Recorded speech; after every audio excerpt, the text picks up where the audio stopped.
Alrighty, welcome to another episode of the One Last Cast podcast. My name is Jonathan, and as always, we have Merriel Solesky here. Say hi, Merriel. Yo, how's it going? Well, it's been a little bit, but we're in the middle of, I guess not the middle, but the beginning of April, and spring is here, and fishing is good. How about yourself?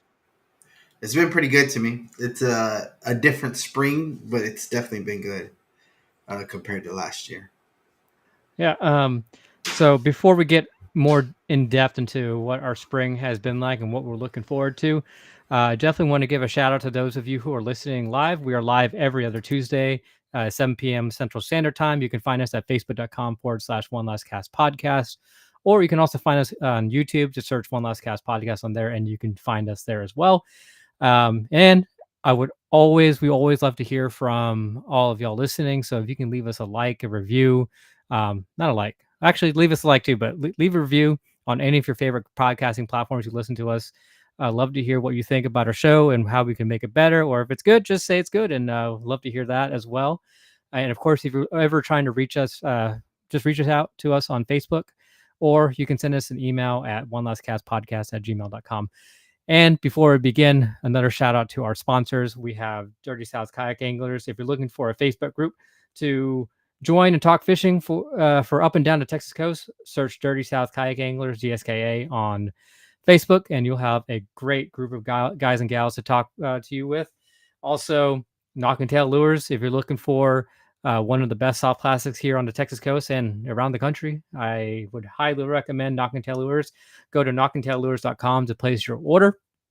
Been using them to great effect for the last 3, 4, 5 years, and they've just been awesome. And of course, for a printing, if you're looking for any of your custom merch done by Aaron, he does like our custom stuff, such as our towels and also like this custom buff. I know he does shirts as well. Reach out to him and he'll get you taken care of. And finally, Brittany Solesky, Merrill's lovely wife. If you're looking for a realtor, based here in Houston, Texas, for commercial or residential, reach out to her at 281-740-0498, or Brittany, that's Britney at grindstonereg.com. All right, Merrill. So spring, traditionally that transition between winter and spring itself can be a little bit tough for a lot of people. And you just said that spring hasn't been that bad so far. So how, let's just kind of talk about that, because I've had similar experiences too, where right now it's not that bad. Well, this morning was kind of windy, other than the crazy weather. When it's bad or crazy weather like this, it only gives me certain areas that I can fish where I'm protected. So, like this morning was just crazy wind. Getting out there in the water and crazy wind like that can make you, fish other places that you wouldn't fish, to make, So other than the weather being different, it's just been a little bit more crazier this year as far as feeding fish. I'm catching a lot more redfish than I am trout typically this year, which is usually I catch more trout than I do redfish. Yeah, a whole bunch of bait. There's tons of bait out there. I know, what was it, 2 years ago when we had a freeze, or was it about 2 years ago we had a really bad freeze. Yeah. We had a really bad freeze, killed a lot of bait. Thought that, hey, we're never going to get back to this. It's going to hurt our system. Man, that was far from the truth. We got tons of bait out there right now. We've had a couple freshwater flushes, a couple rains that came out and flushed out our bait systems.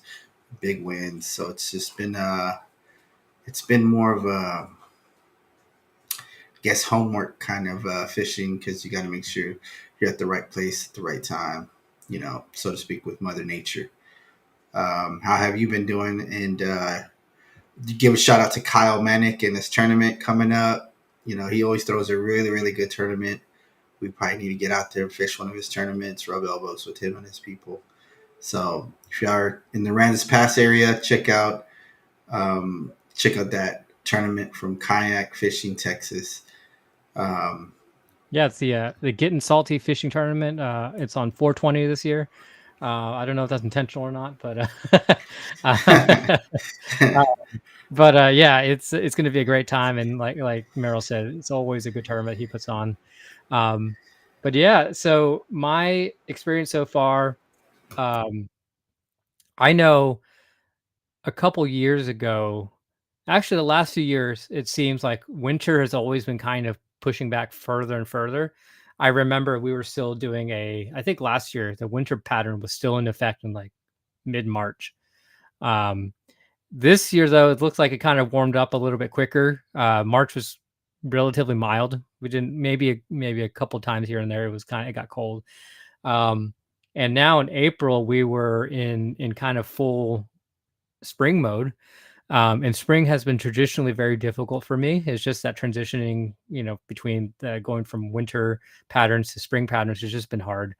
Um, traditionally for me, you're looking at going from that 5-inch, large bait presentation, and going down to those smaller bait profiles.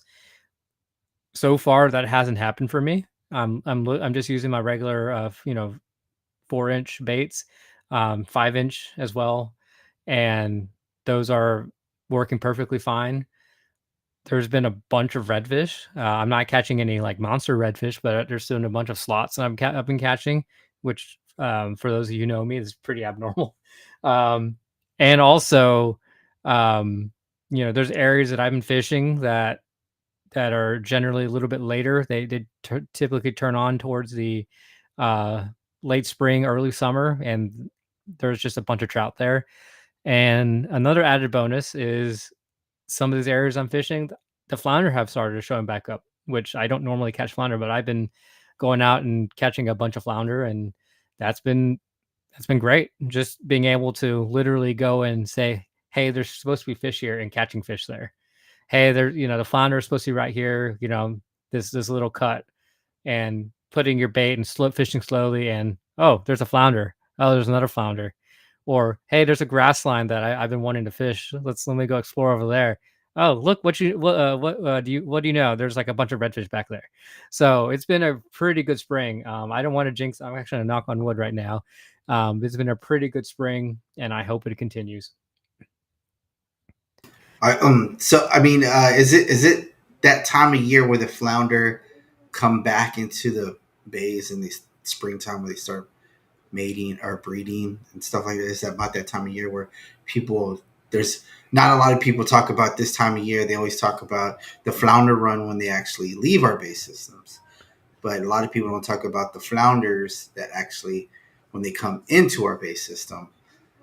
Is it that time of year, you think, where they Yeah, start coming back into our base system? And not a lot of people fish for flounder, but it's the same kind of flounder running back into our base systems. Some people would even say that they like this time better than they do the flounder run.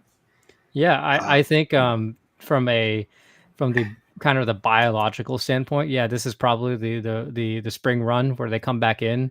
Um, and yeah, I've also heard that people say that the spring run is much better than the fall run. I think that they say that is because people don't target flounder during the spring run, and they kind of have it to themselves. Um, and yeah, so I think that could be the case. I'm not a flounder expert, and I don't have flounder patterns down, but um, in my case right now was just I've been fishing these areas for the last 4 or 5 years, just trying to establish a really good pattern, and I've caught more flounder in the last few weeks. Um, yeah, in the last few weeks than I've probably caught in the last 3, 4, 5 years in these areas that I've been fishing. So it's been great just because I know that these areas should have flounder, in the past, and they just weren't there, and now they are. So yeah, it's also really good eating fish right there. yeah. I used to not know how to cook those right, but if you can learn how to cook a good flounder, man, they are really good eating. Yeah, just stuff them. Stuff Have you them with caught one that. on top water? And are you catching any fish on top water yet? Is it the season to start throwing top water? Yeah, so actually, I started catching fish on topwaters probably in like mid March. Just I try to wait until obviously if the during the winter or when the colder times when the situation presents itself, I will throw topwater. The between those cold spells, or just when the fish are really active for some reason. I've I've told a story before where it was, you know, 30, 40 degrees, but the water was still warm, and I was fishing topwater, and I caught fish that way. But yeah, this year I've started catching fish probably around mid March. Not a lot of them. It's just a few. Whenever, like, usually it's midday. Occasionally really early in the morning, like twilight. Um, and I know people have been, they catch fish on topwater all the time. But yeah, I think this past weekend was the redfish portion of the saltwater survival series. I fished that, and uh, probably around 9, 10 o'clock, I started fishing some rock structure, and I knew I had experience where the fish are pushed up really far up against the rocks on a high tide, and we had a really high tide at that point. The problem is that the reason why you fish the top water is because they're pushed so far up that if you throw a jig, you're gonna get hung up real quick. So I was throwing a wake bait, and I just basically hit the rock and bring it off and work parallel. So those rock structures, and they were blowing it up like no other. And I caught, 10, 11, 12 redfish. Unfortunately, they were all, 19, 20, 21 inches. So they weren't the size I was looking for. But that kept me going for a while. And if you know anything about tournament fishing, just catching fish really keeps the momentum going. As long as you keep catching fish that where you think the next bite can be the one, and keep your spirits up, because if your spirits get down on tournament day, man, that could be tough, especially whenever you're fishing for that one bite and you get that one bite and you mess it up because you're just down on yourself and whatever that may be. So that kept me going, and uh, catching fish on topwater is always fun, anyways. So So that so it was a good tournament day for you. You would say out of how many anglers? I don't know how many anglers. I know there's a lot.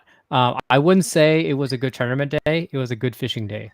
It was a real good fishing day, but it wasn't a good tournament day.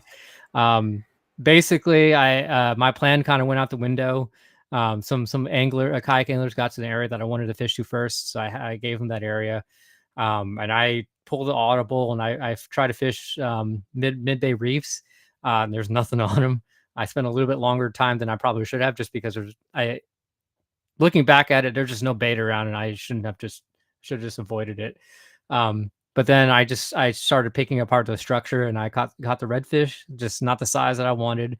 And then I decided at, I think, middle of the day, that okay, the redfish is probably not going to happen for me. Let me at least try to go for some trout, and maybe flounder if the conditions presented itself right. And I I went to an area where there usually was trout, and they weren't exactly where I wanted them, where I usually catch them, but they were actually further off, and I caught them.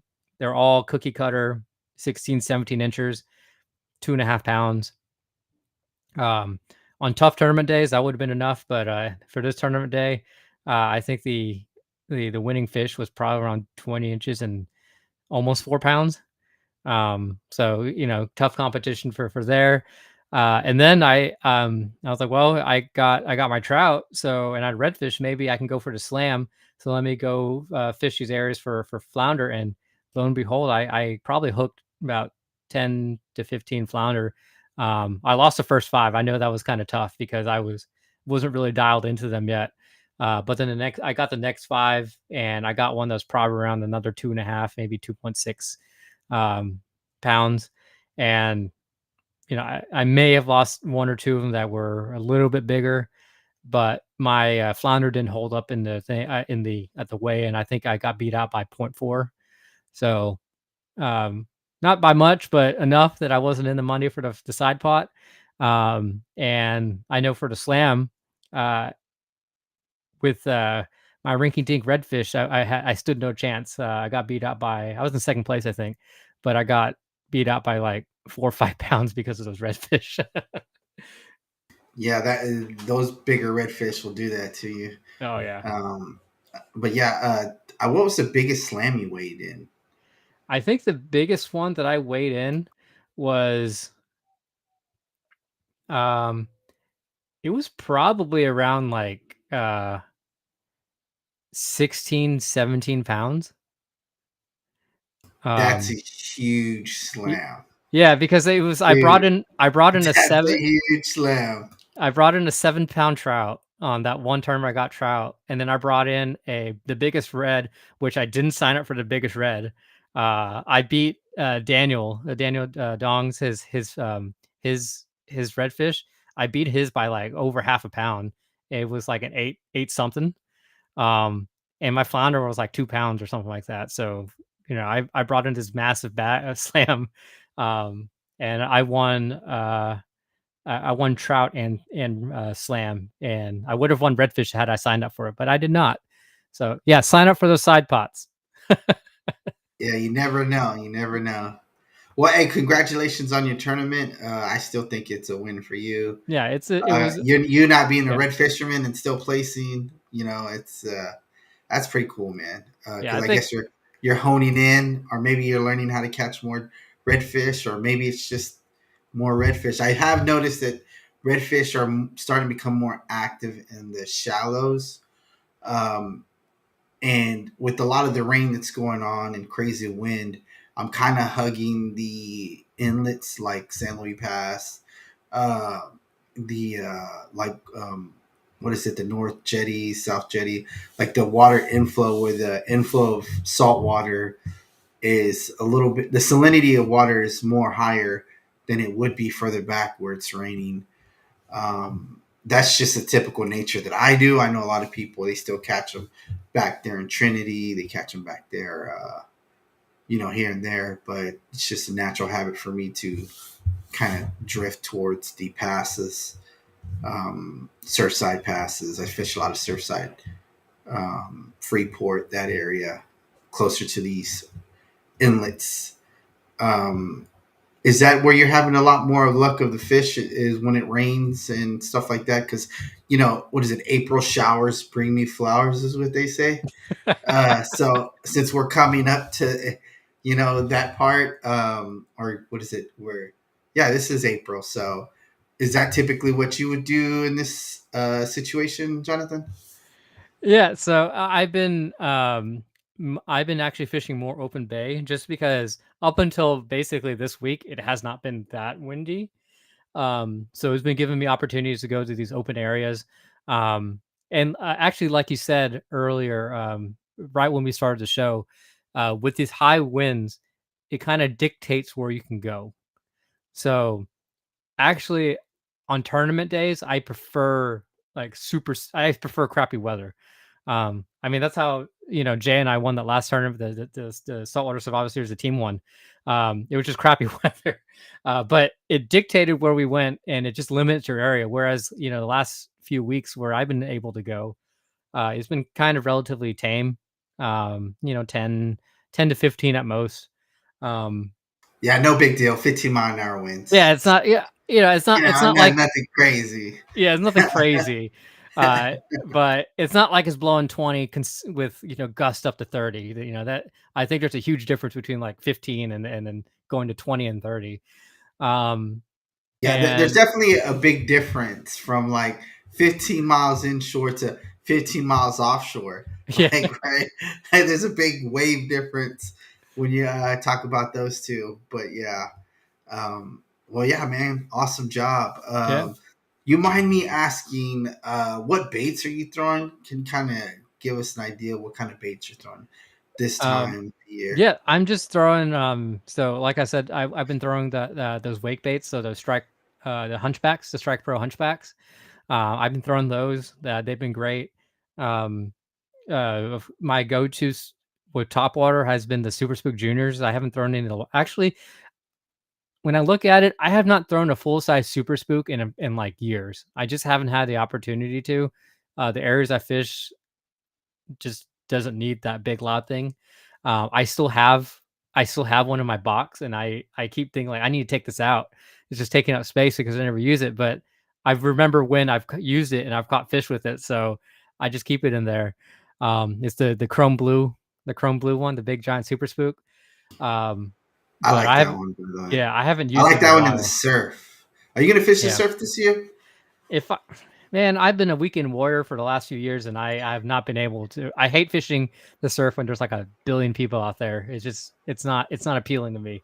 So, It's um, best when you settle in what you're doing is to take a day off, like on a Monday or Tuesday, and be like, you know what, I'm just gonna go fishing. Yeah, Go out there and go fishing. You gotta put your priorities right. yeah, yeah. Fishing, It, and then it's work. You gotta yeah, let your boss know. it's a Hey, little bit. this job is my side thing. I fish. This is my career. Is I Hey, fish I've for told people myself. sometimes, sometimes I tell people I work to go so I can fish, you know. So, um, but yeah, I miss be going during the week. You know, it's going like waking up on a Tuesday, and you know I don't, you know, when I work retail, I don't have to work until like noon, and man, that surf is looking good. I'm going. You know, I'll just head out, be off the water like 10 o'clock, head home, be home at 11, and then head off to work afterwards. And you know, I'd be kind of burnt out, tired for the day, but you know, I had a good day fishing. You know, so it Yeah, doesn't matter. you ever notice those days puts a big smile on your face for the whole day? Like everybody's like, man, why are you such in a good mood? Oh man, I caught these fish. Like I got no sleep, but check out these fish that I caught. And you show Oh them. yeah, Yeah, it was great too because I was you know, I when I worked retail, I was at Dick's Sporting Goods, Fishing Tackle Unlimited, and Academy Sports. And it was great because I'd come in with a little, you know, the raccoon eye sunburn, just from being out there. So people knew I was out there, and you know, I would have customers come, "Hey, did you go fishing today?" I was like, "Yeah, yeah." You know, you want to see the stringer or all these fish I caught, and they're like, "Yeah." It helped so much. And you know, I at some points I really wish I worked on commission because I'd be like, yeah, I was using these saltwater assassins over here, the Truce Goose Killer. You know, I'm like, oh, I'm buying 3 of those. And I'd be like, yeah, don't buy all of them because I still want to buy some more. um, and or I've used the top, you know, the super spooks, and like, oh, and how do you work that? And it had just opens up the conversation about, you know, you know, I was using this, and how do you walk the dog with your top water, or how do you work a Miridian? I never used it before.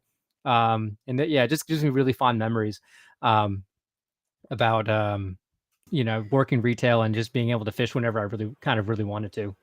and then 3 hours later, you finally sell them a bag of lures because you're talking about fishing so much. Oh yeah, That never happens. Like yeah, you just yeah, sit there, you're yeah. talking to somebody, and it's just like, oh man, man, I'm one of those people, man. I sit there, I talk about fishing, and I just forget about everything around me. Like I'll be at a job site or something, and it's just like somebody mentions fishing and something like that, and I'm like, dude, we're there talking for hours. Oh man, you ever been to before you know it's like 3 hours later. It's like, oh snaps, I forgot. There's Hey, stuff that but needs to get done. yeah, you know. but the best one is 3 hours later. I remember at like Fishing Tackle Unlimited, some guy came and we started talking fishing. He ended up buying a kayak and a rod and a reel and some lures and a bunch of other stuff.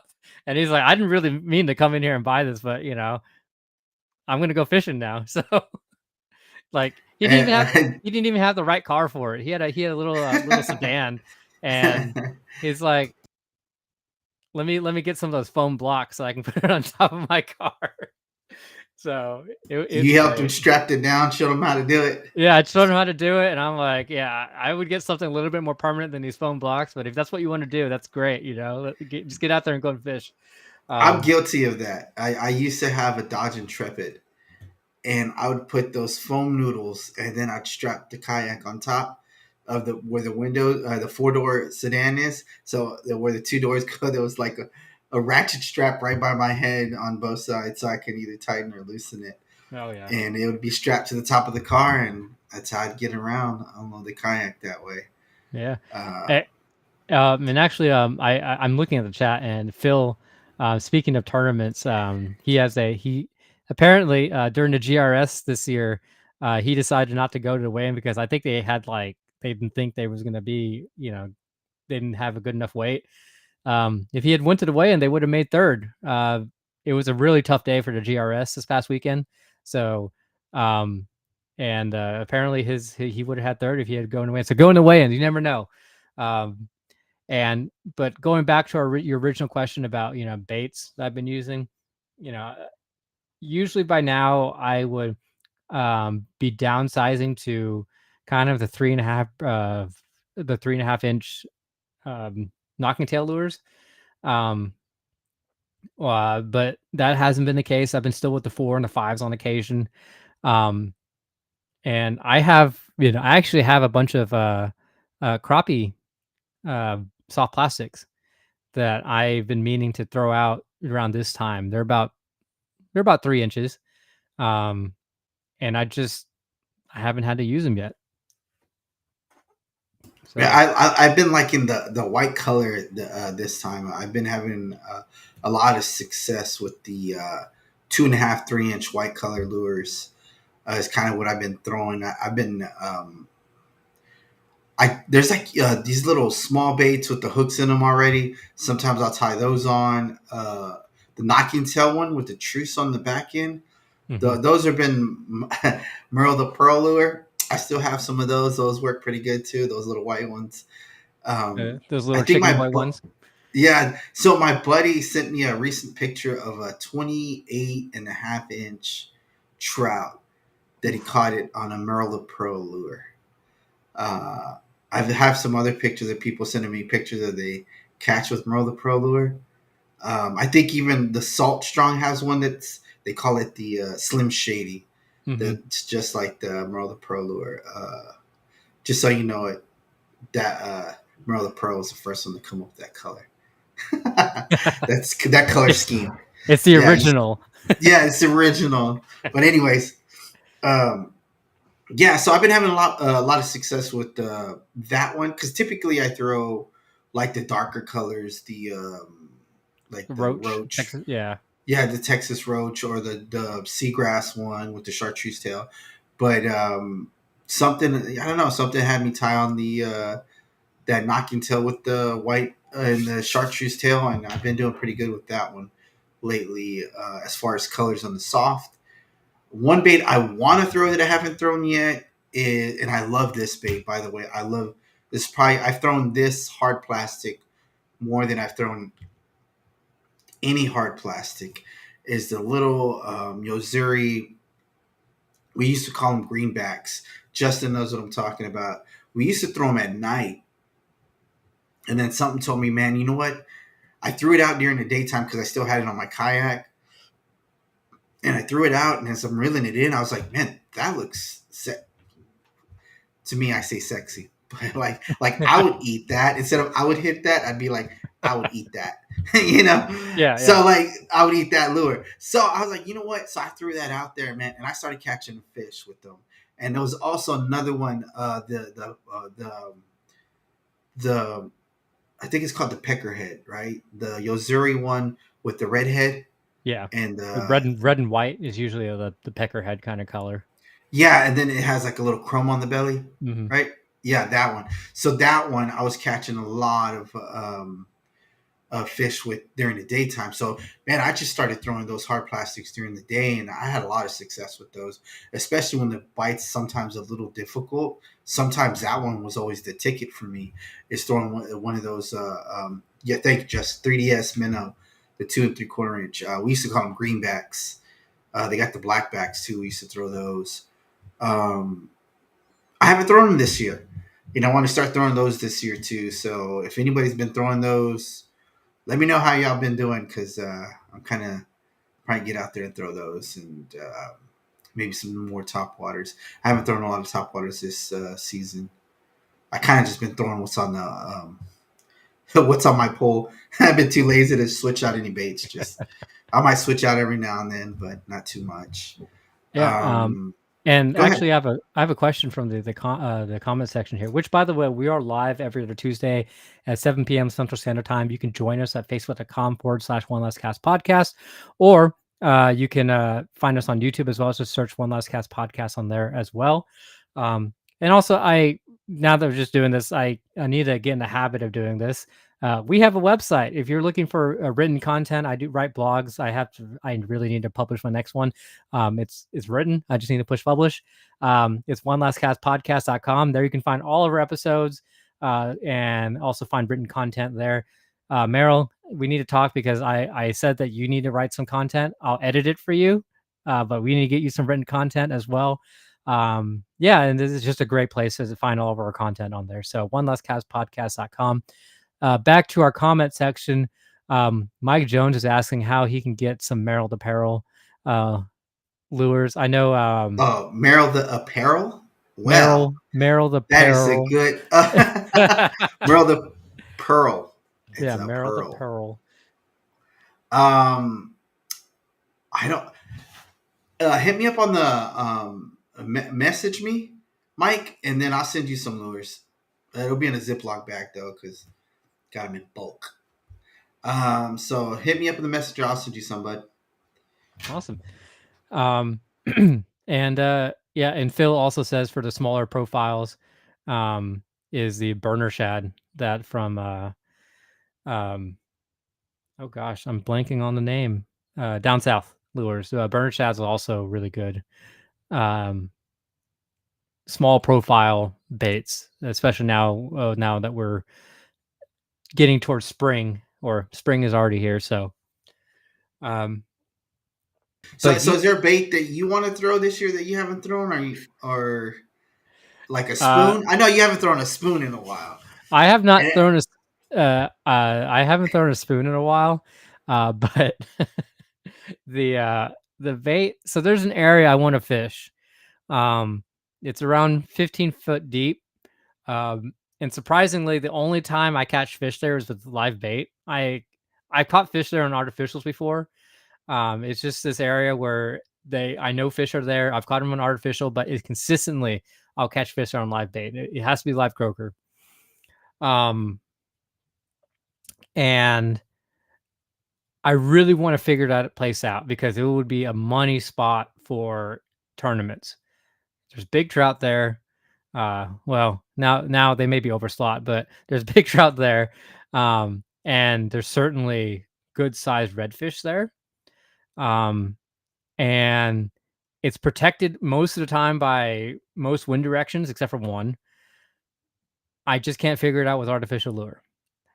And a couple years ago, when I started fishing um, during the GRS, the guy I fished with, my partner, he there's an area he fished where he throws crankbaits um, to with great success, and that got me thinking. I know some of the fish there. I know the fish are there, and maybe the only reason why they don't hit everything because I know number one is pressured, but also because you need it. You know, the reaction strike is maybe what you're looking for. So a crankbait, maybe. yeah, yeah, let's go try that spot out, Jonathan. I'll try it with you.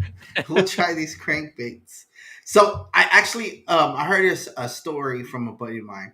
Uh, he said he went with a well-known guy that's a big trout fisherman, and he told me a story about a big trout he saw in his fish finder, and it was hanging in a boat slip.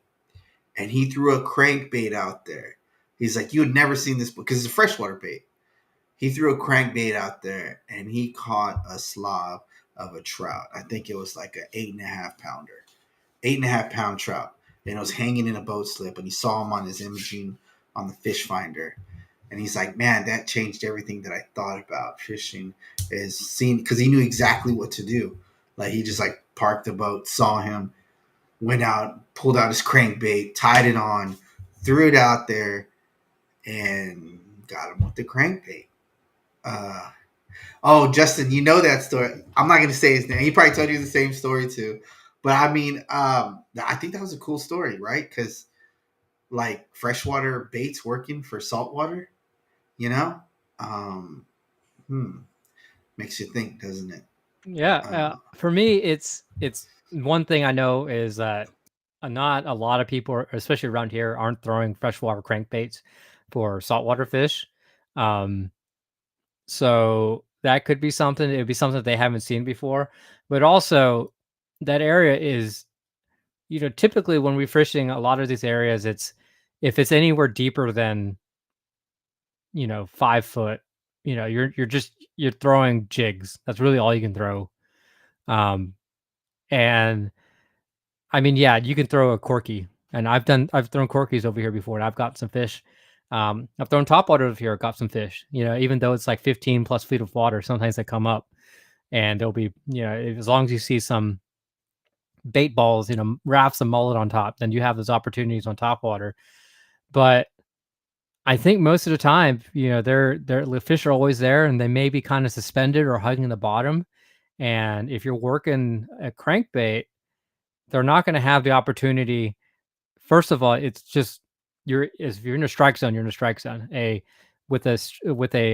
jig head, you're only in a strike zone for like a second at the most, because it's either falling, and if they're hungry, they're going to chase after it, or you just missed them. Like they're just sitting there. Um, and then, of course, if they're not doing anything, they could be just sitting on the bottom. You're not going to get anything. And but if you have that strike zone, that correct crankbait, like you see them on the graph, they're 12 foot. So you get your 12-foot diving crankbait. So it just dives down that level, and you're on that thing, and it just stays there, and it burns right past them, and it makes all that noise, and they're like, "Oh shoot, I need to eat that." Like you said, it looks sexy to them. Maybe need to tap that, Yeah, and I would eat that. I eat that, and they just go after it. So that's my thinking. Uh, of course, it may not work. I could be on a wild goose chase, and for some reason, um, they just love their croaker here for whatever reason. So who knows? Yeah, I guess it's worth a try, right? I know there's some places where they troll crankbaits all the time, like is it Calaveras? Is I'm saying it right? Yeah, Lake Calaveras over in San Antonio, or Yeah, that's how I remember saying it. So yeah, I went there once, and then like nobody was really like casting or anything. Everybody was just trolling. Like I didn't see one person cast. It was just toss out the bait and just troll, and that's all they did was troll around. And man, that place never runs out of redfish. It seems like I don't know if they're what's going on there, but that place just has a ton of redfish. yeah, Everybody, I mean, it was like you just trolled until your drag went off or your line got dumped, and you could be anywhere from what we would call upper slot to a bull red. I don't think there was anything smaller than that there. yeah, Oh, they they they do stock stock it. it. They stock Oh, it. Yeah. okay. Man, they do. Whoever's in charge of that lake, they're doing a really good job. I didn't think I seen anything under 25 inches from what everybody was catching it. And everybody was catching. Everybody was doing the same troll, and it was just everybody catching fish. Yeah, that's Um, all I've seen so far from all the guides who go there. All they do is troll. Um, and yeah, it looks like a very interesting fishery. Which, by the way, um, if you're interested in some light reading, I would definitely recommend looking up the history of Lake Calaveras, and especially looking at the records that they have on that lake, um, because they. So the short story of that, Texas Park and Wildlife, and I think in conjunction with the Army Corps of Engineers, they were trying to turn Lake Calaveras, or one of those lakes around San Antonio. It may not be Calaveras, but I'm pretty sure it's Calaveras. They were trying to turn that lake into a saltwater paradise lake, or not a saltwater. They're trying to turn it into a fishing paradise, basically. So they stocked it with redfish, tarpon, and um, it was like a spotted a I'm out of here. No, I'm just kidding. it's like a speckled trout hybrid. It wasn't the speckled trout. It was a speckled trout hybrid that could survive in fresh water. Um, and so if you look at the lake records, there's actually records for, of course, redfish, but also there's tarpon records. And this weird hybrid speckled trout thing that they had. So yeah, look it up. Look up a story of Lake Calaveras, and it's just really interesting. So You mean to tell me there's tarpon in not Lake anymore. Calaveras? So they don't have them anymore. Oh boy, I was like, I will go there tonight. And what about these hybrid trout? Did they make it Eh, through that? no, I think they died off. So Mm, all it's just redfish now. okay, I mean, okay. the lake's a big place. Maybe there's like a couple of them hanging around here and there, but I don't think Mm. anybody has ever caught. I'm sure if somebody's caught a tarpon in Lake Calaveras, they would have posted by now. So Yeah, it'll be full with like these big old coon pops and all kinds of baits. Yeah, but yeah, that's I never known that known that. I probably have to read that book. Then I'm interested in how that happened. So I mean, they would what? So what was the point of attracting fishermen to this lake. It's Like just I mean, tourism, and like Galveston was too far away. You know, the coast is too far away for some people. So they wanted just another area for people to go fishing, and that's what they tried to do. I so mean, San Antonio was like 2.5, 3 hours from the coast, depending yeah, which where you're trying to go. Uh, like that's just going from one end of Houston to the other side. Like that's an hour and a half to go from like Cypress, North Cypress, all the way down to hit to Galveston, right? You're gonna, especially traffic hour, you're gonna spend about an hour and a half you just just to get to the. gotta remember back. You know, this is like back in the day, and it wasn't like there wasn't there was less people. Um, I don't know. Maybe San Antonio really wanted to promote their city. I don't know, but I just know that it was a thing apparently. So yeah, go look at the lake records for Lake Browning and Calaveras. Oh yeah, Barring or Lake Barring. That's the other one that they stock with redfish. I don't know if they have the same situation there, but it's one of those two lakes. It's like a lake we need to go check out just to see if we see some chrome rims on top of that water. Well, I want to check it out just because you know they have those redfish there, and trolling for redfish seems like really fun. So Yeah, I mean it was fun. I mean, like I can see why people would like doing it. Like I can see why people keep going back. Uh, I think I'm just more like to the hunting them down, not knowing. You know, I don't know. Just like you see an island, right? You're like, okay, you know, there's some topography things going on here. You start trolling it, boom, there's a redfish. I guess it takes away from the side casting redfish yeah, in the shallows and stuff like that for me. But I had fun, right? It's always fun catching fish. it Would to I go? me, Will I go pay to do it? Nah, I wouldn't. yeah, to me, Buy it in. it's just something new, you know, and going to doing something new that you haven't done before. You know, I've obviously, you know, we've all trolled, you know, Oh, I still it, troll. troll. It's not Yeah, like we're not actually like trolling. We're just throwing our soft plastic behind the kayak and just letting it go, you know. Um, right. but in the traditional sense, they're doing actual trolling with crankbaits. Is a little bit more different. And you know, I'm sure they have like different rods that they need for it. So it's just something new. And catching fish in new areas is always a fun thing too. So Yeah, yeah, we definitely catching fish in that new area, trying to figure it out. Yeah, like catching rainbow trout was like that was different for me, right? Learning how to catch rainbow trout. I don't typically do that, but talking to locals, asking them, figuring it out. Yeah, that was fun. yeah, I want to do more of that. I kind of want to go more up north and experiment with like muskie, pike, bass fishing, smallmouth bass fishing, because it seemed like it was a little bit more technical, and I kind of like that. You know, it's more like I don't know enough, and I need to know more. You know, was kind of the gotta feeling throw that I. you gotta throw walleye in there, and then also those big old lake trout that they have up in the Great Lakes region. Oh yes, they got some huge ones like the brown trout and Yeah, those giant lake trout that they have out in like Lake Michigan and stuff. Um, a lot of like kind of deep sea. It's like a combination of like it's like a marriage between like salt water and fresh water for those lake trout because it looks like a lot of those like semi heavy gear, but also the finesse that you need, like you would with a speckled trout or like bass. Some of that finesse gear that you need. I know that they do some of that out there for those giant lake trout, and they're just like massive, you know. big old 50, 60 pound trout. I don't know if they're 50 or 60 pounds, but they're definitely big. So, but Another fish like sturgeon, like that would be a monster fish to land. A sturgeon, I don't know. yeah. Do you have any fish that you're like you're one? If you had one fish that you wanted to catch that's on your bucket list, what would it be? So it would be, I guess, two. Um, well, I mean, if you say bucket list and that you have to give me one, that's going to be difficult.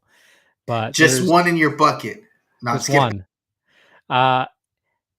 Uh, it would have to be between a salmon and a halibut from Alaska. Both of those have to be from Alaska. So I I've only and I've seen videos of them people catching those big, 100-pound halibuts, and they just like this big old flounder just comes up.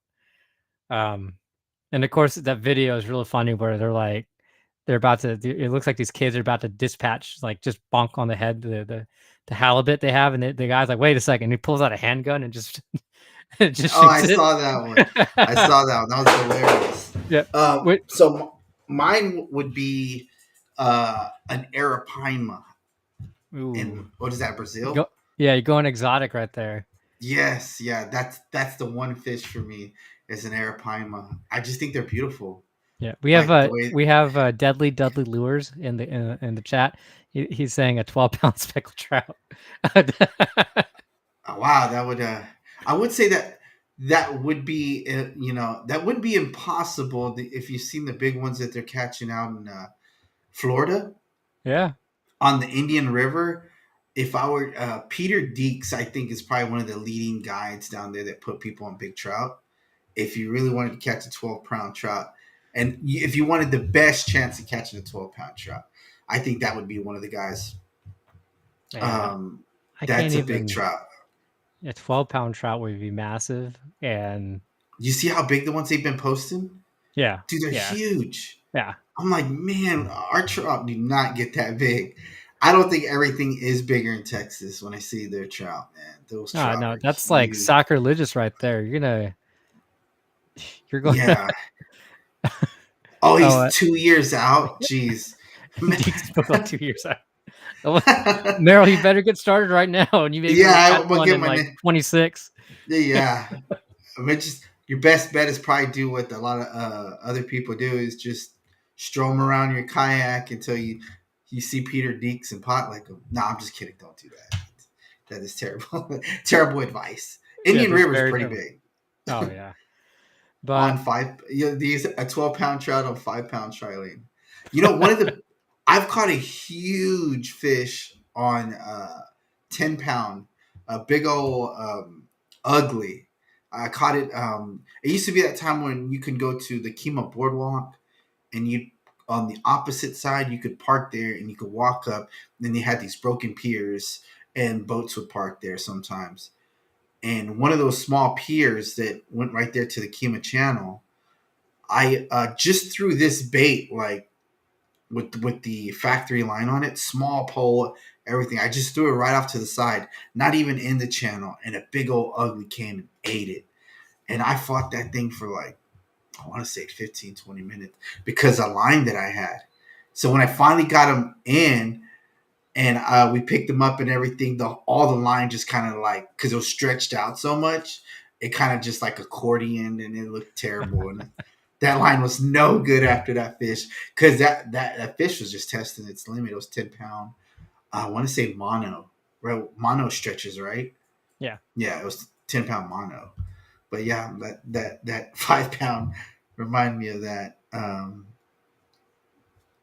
You can get it in line behind Bill Dance. That's funny. yeah.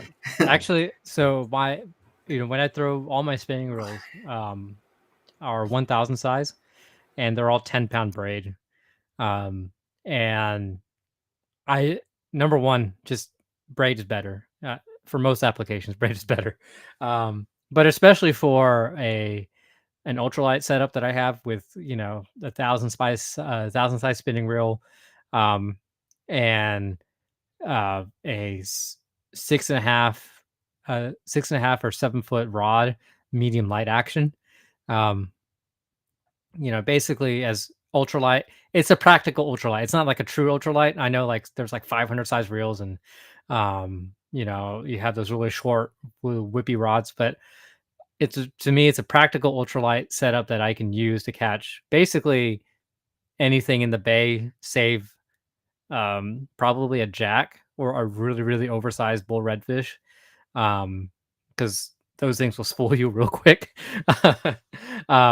But yeah, that's the setup I use, and that's the one that I caught my biggest trout to this date. 8.5 pounds on that. It was a 10-pound braid, and there's just something about using those small setups and getting the bigger fish.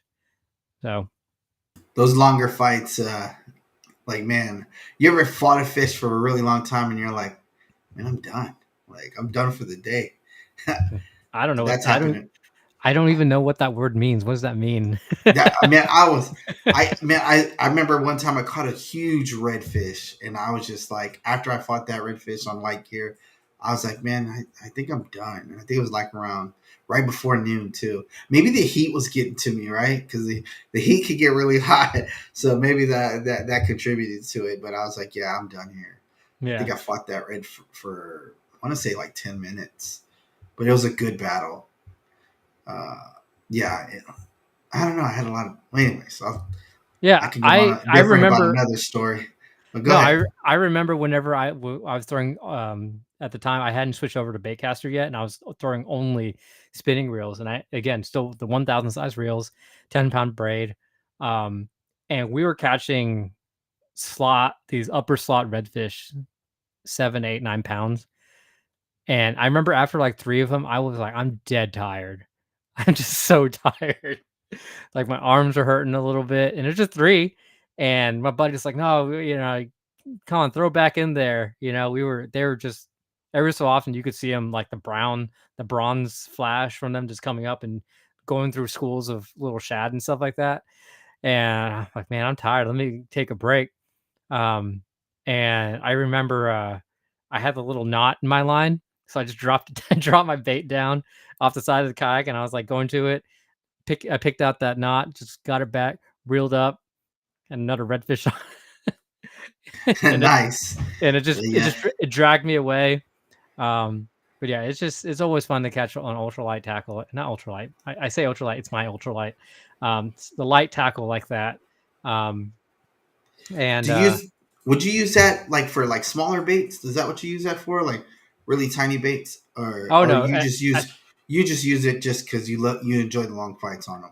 that Like was it, the case at the time. That was the case. I would throw everything from the really small, smaller, like you're saying, those little shad imitations on the tandem rigs that you get. Those right. pre-rigged ones, those light ones, all the way up to I'd throw like 3/8 ounce jig heads with a saltwater assassin. That was my thing. So So yeah, I only when I only use that gear for like fly the small bugs lures. yeah, Like I use those that because I throw best with those 100 reel series, those smaller reel series. I have better luck throwing those to where I want them to be versus if you have the bigger rod, it barely even goes out there. yeah, So those are the issues that I have. That's why I use those. But yeah, and um, it does help with those light lures. I just found for me, I still have those spinning reel setups because I'm still really accurate with them. So if I know I'm going to be sight casting, or if I have heavy cover, um, for some reason I can't get like I know people like to skip baits with their bait casters. You see them all in bass tournaments all the time. I can't do that just yet, but I can do it with the spinning rod, and so I can flip those underneath heavy cover. So I like to carry those around with me, but usually only if I know that's what I'm doing. Like right now, like I said, I'm fishing a lot of open water or fishing against structure, where it's just I just use my bait caster for those.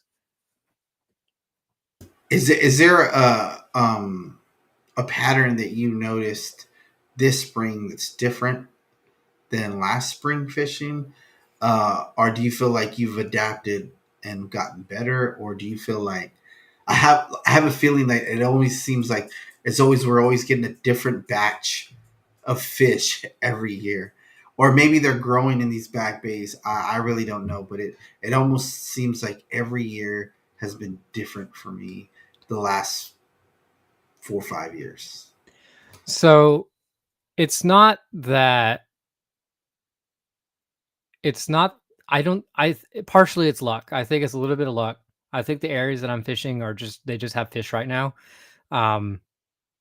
and So they've always had fish. Even during the some of the weird times that I fish over in these areas, I've always caught fish there. It's just never in.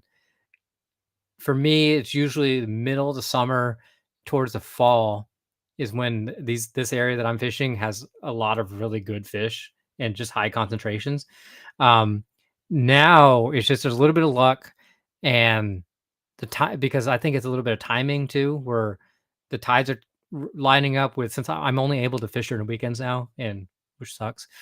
So the timing gives me a little bit of leverage there, and I wouldn't say the pattern has. Yeah, I wouldn't say the pattern has changed. It's just I'm fishing during a different time.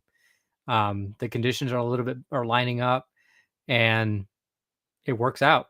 So not to Uh, say not to say that the pattern hasn't changed. It may have changed. I don't know. That's one of the downsides of fishing being able to be a weekend warrior. I don't have data to go upon. I mean, if you look at like what day said, today's the 9th of April, and let's say I was out there right now. If I had a 9th of April from last year, it's going to be completely different from last year, because it could have been raining. It was colder last year up until like late March. So that's different. Or we also were looking at just this year, there's been more rain, I would think, maybe. So that could have been affecting it.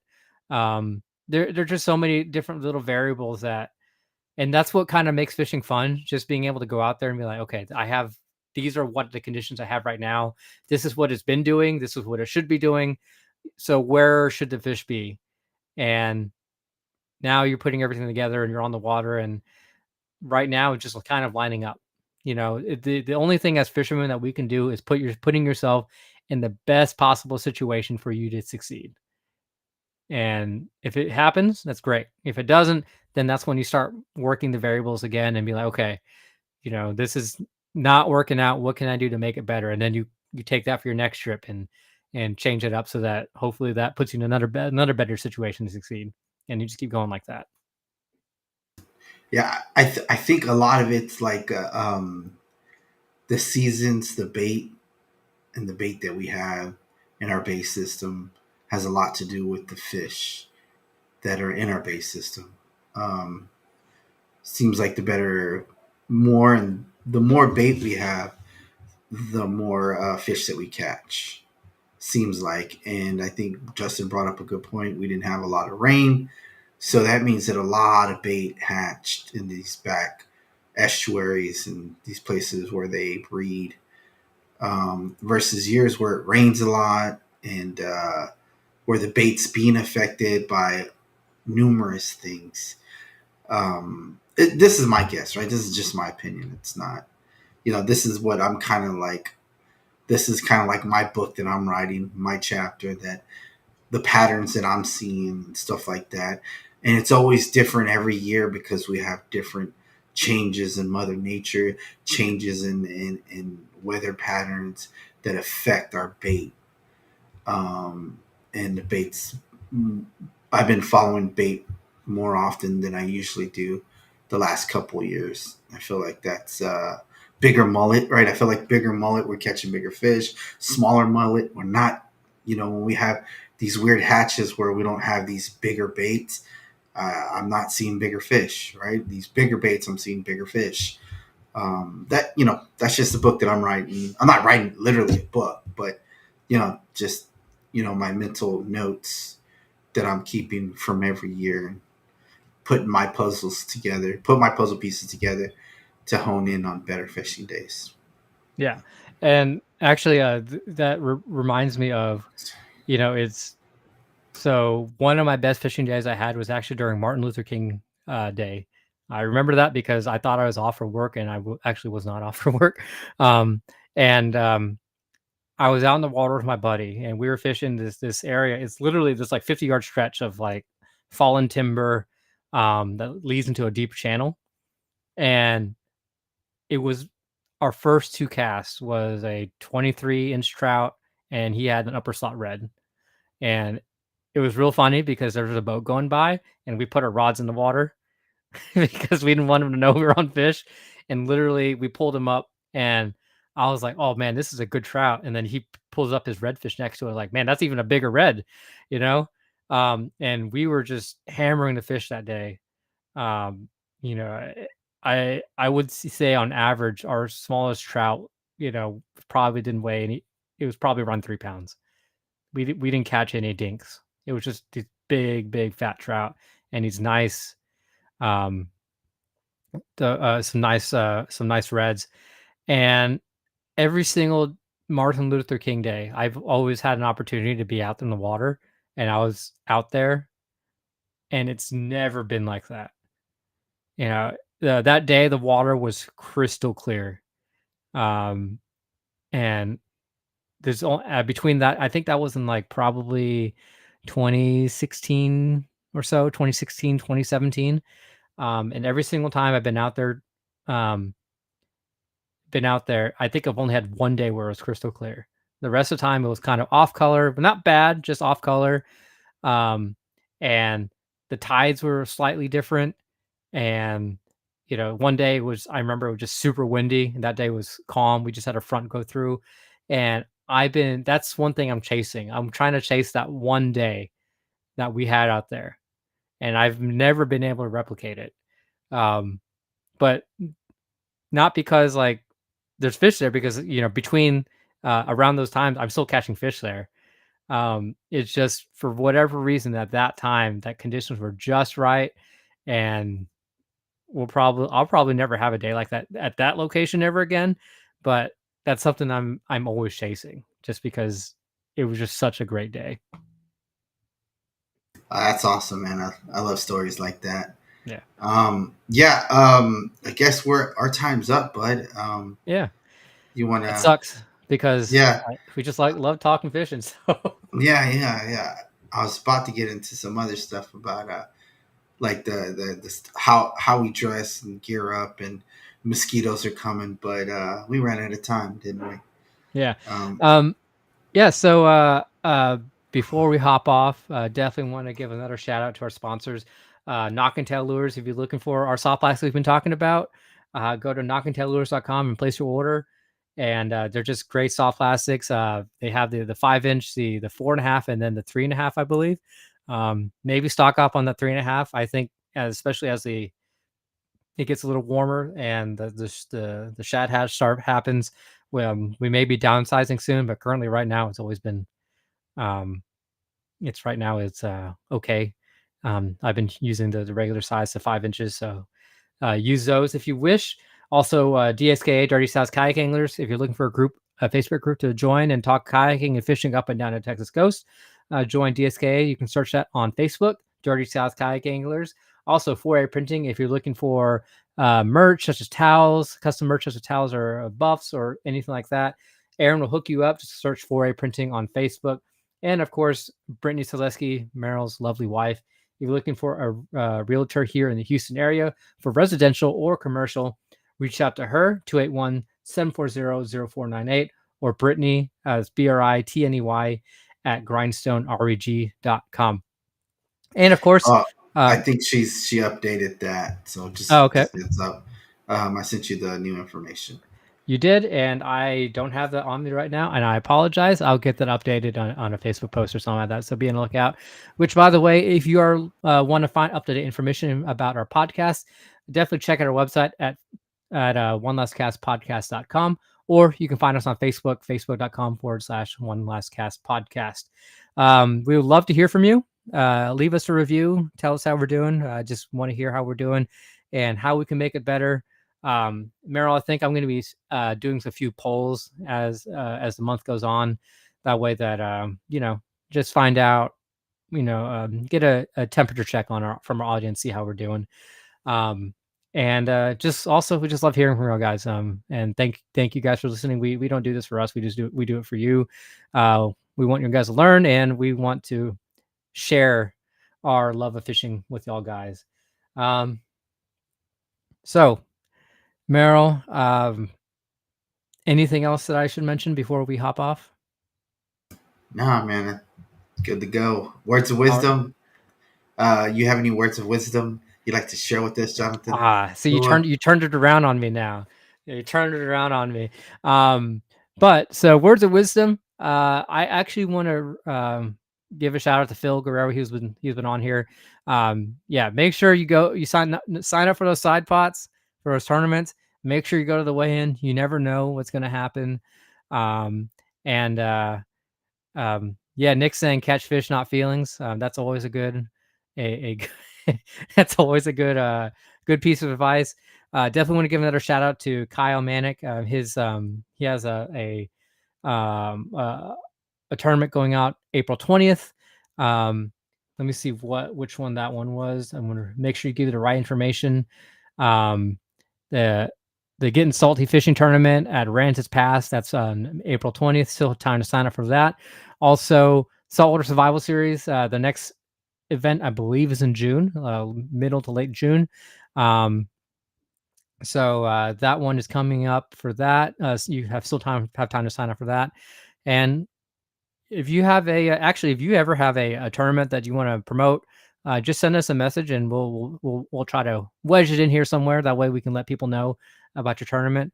Giving opportunities to people to flex their competitive spirit and show people what's up, or just donate to the pot, whatever you want to do.